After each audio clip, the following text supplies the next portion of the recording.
This is episode 175 of the Rise Up Podcast. We're a morning radio show hosted by Steve and Tim on Family Life, a network of stations across New York and Pennsylvania. This podcast is a weekly conversation designed to help you think and laugh and keep your eyes on Jesus. If you haven't already, subscribe today so you don't miss a single episode. And find out more about our show at familylife.org. As refreshing as that first sip of coffee in the morning. This is Rise Up with Steve and Tim on Family Life. Freedom. You hear that word a lot now, right? Yes. Here we are coming up on freedom, celebrating freedom. Freedom meaning I can do whatever I want because it feels good. It's free. Oh, that's the wrong idea. You know, we've been trying ever since the beginning of time for our freedom. God tried to set it up in a good way. Yep. Ooh, and then in the beginning, it's like, ooh, and then man said, oh, let me try it my way. Even though I'll go against what God says. And because it feels good, I'll do what I want to do. And it didn't turn out so good, freedom. So God had to use another way to give us freedom. And sometimes we look at freedom in a incorrect way, not the way God set it up. Yeah. And I know I've shared this before, probably even on the podcast, Steve, but it's a kind of a paraphrase of a quote that a pastor used. That freedom is not the license to do what I want. Freedom is the ability to do what I ought. And unpacking that just a tad bit here, because freedom is not costly if it's just, I get to do whatever I want. It's not even that good of a thing, because we know from nature that doesn't turn out well when we just do whatever your appetites tell you to do next. Freedom is the ability to do what I ought. That's a gift from God. Because doing what we're supposed to do is the right, and I'm saying this like, oh yeah, I do this all the time. No, of course not. It's good though. Freedom, doing what we're supposed to do is what leads to life. It's what is the very best thing for us. It's what we were created for. And here's the kicker of it. And it doesn't come naturally to us. Like it's got to be worked at. It's got to be worked for. It's got to be given by God, really, first of all. This freedom that is the ability to do what we ought, because left to ourselves, we're not going to choose the best thing. And when you don't make the best choices, like who's happier? Who's happier? The person who lives like a life that they choose to be disciplined, waking up the right time, eating the right kind of foods and saving their money in the right way. Is that person happy who's got rules that they're following for themselves? Or is the person happy who just wakes up every day whenever they feel like it, doing whatever they want, eat whatever I want, spend however...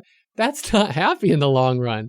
Man, we struggle between that. And I do think a lot of it comes down to we don't know what real freedom is on our own. We've got to be shown it. It's got to be taught to us. And some of you listening right now have been taught that from a young age and know that and have that ingrained in you. You were brought up that way in the Word of God and that freedom that God has given us. Others, I'll say like me, who for many years thought of what I would look at Christians and, some friends of mine were Christians. I'm like, well, yeah, I can't live like that because I thought in my mind, it's like, it is a bunch of those rules. It's like, don't do this. Don't do that. Don't do this. Sure. Don't do that. That doesn't sound like much fun to me.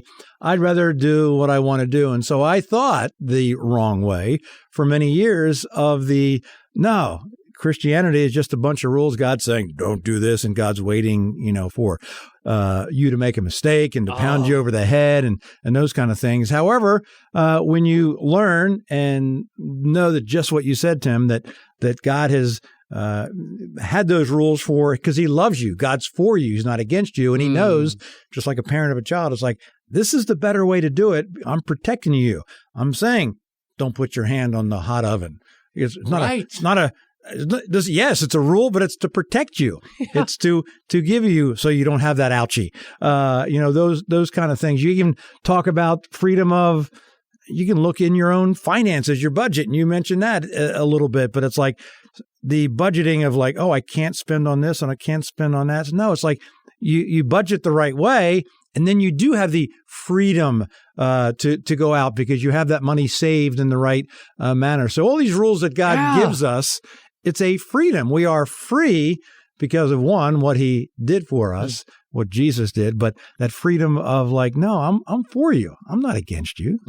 And we think about it too, especially this time of year in the, patriotic sense, like freedom. What does freedom mean as an American?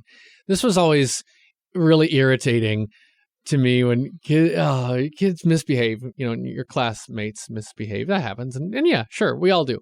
But when I remember hearing this a lot from kids in school, they do something, the teacher said not to. And it's like this retort comes back. It's a free country. Have you ever heard that before? Yeah. Oh, hey, yeah. It's a free country. Yeah. It's like, Right. okay, that's not even close to what that means in the classroom. That's not what that means in your history books. It's really interesting when you look at how the founders talked about freedom. And no, I'm no history buff here, but I know enough to know that our founding fathers, as we call them, they knew that freedom, liberty really, it's something we have because it's something each of us have to work at in ourselves. This idea that America's founded on isn't just like they decided, hey, let's make a country where everybody can do whatever they want and it's going to be great. And we don't have a king anymore. Right. And we'll throw some tea in the harbor. That's not how America started. It really was this idea that if we are each of us acting in accord with righteousness, we're principled, we're following God, we're following, these good morals, we are going to be a free country because we're going to keep that freedom for each other. We're going to keep that liberty alive for each other because we respect each other, because we respect the law. There's a law and we'll follow it, and that's how we'll be free. Like this idea that freedom means do whatever you want. That's not freedom. That's anarchy. That's war. That's violence. The human heart doesn't do well without any rules. The American founders knew this, and yeah, go back a lot further than that. God knows this. So we've got the Bible. A bunch of rules. Okay, there's things in there that are like rules. Yeah, but it's about freedom. It's really about freedom in Christ. Boy, that's a whole bigger thing than just doing whatever I want. Even tomatoes are free to do whatever they want. Yes. Right? Yes. Okay, let's talk about the garden. The garden. Just look at this for a second. Let's look at that. I love that point. I'm glad you brought that up, Steve, because I'm thinking about the years that I've let my garden be, quote, free and let the tomatoes do what they want. Let those plants grow up how they want to. And let the suckers, as they're called, they grow out of the tomatoes. And the vines, the weeds come up too. Oh, don't forget the weeds. Got to let them do what they want. But I'm letting them be free, Right. aren't I? What does that result in? Well, it results in a lot of rotten tomatoes. It results in smaller fruit sometimes, or just not as much fruit.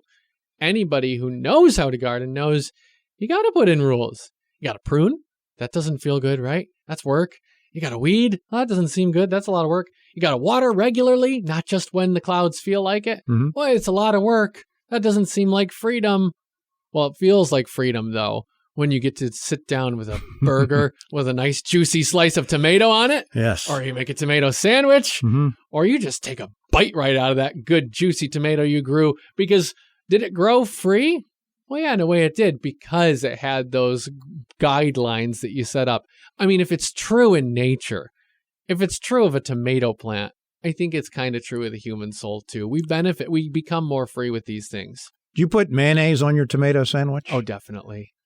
You feel like you have the freedom to do that? I am so free to put mayo on that tomato sandwich. It's a free country, Steve. Anyone else wish morning started just a little later? Yeah, we get that. It's Rise Up on Family Life. So what's home glue? Home glue. No, this is not a product you're going to see on an infomercial, right? That you could get like an extra 3 tubes of if you call in the next 20 minutes. No, I wonder if you're the home glue. Maybe you feel like that. Have you ever said it? If I weren't here, who'd be holding this family together? Well, first of all, I just want to say probably nobody realizes how much you do in keeping things together. So I do want to say it to you. Stay strong. And I think there's another word to speak into this situation, that no one person, that includes you, can be the glue long enough. On our own, there's not a single one of us who could hold a home together forever. It's just not humanly possible. I really think the only one who can bring a peace and a wholeness and a direction to a family is Christ. It's Jesus.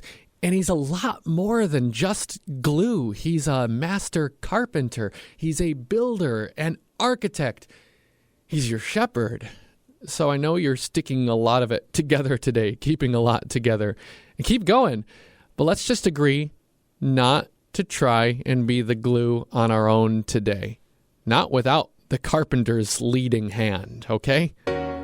May the blessings of the Lord be with you in all that you do today. This is Rise Up on Family Life. In 1776, our country became a nation. It established a constitution that was its own creation. 13 colonies united as one to stop tyranny from the British Kingdom. 2 Georges faced off in a war of revolution, which took 7 long years to come to conclusion. Then it took 5 more before an election when Washington became the president of the nation. Now 249 years and 47 presidents later, she boasts 50 states, which is quite a bit greater. She isn't as united as when she was young, but it's the freedom she brings, and that's why songs are still sung. So this 4th of July, as you go about your day, do your country a service, and for it, please pray. Pray that our country would again find its way, that the God of our founders would be ours today, that we'd put down our tablets, cell phones, and devices, choose to bow our heads and recall the sacrifices, not taking for granted freedoms that make you rejoice, instead celebrating your country as you lift up your voice.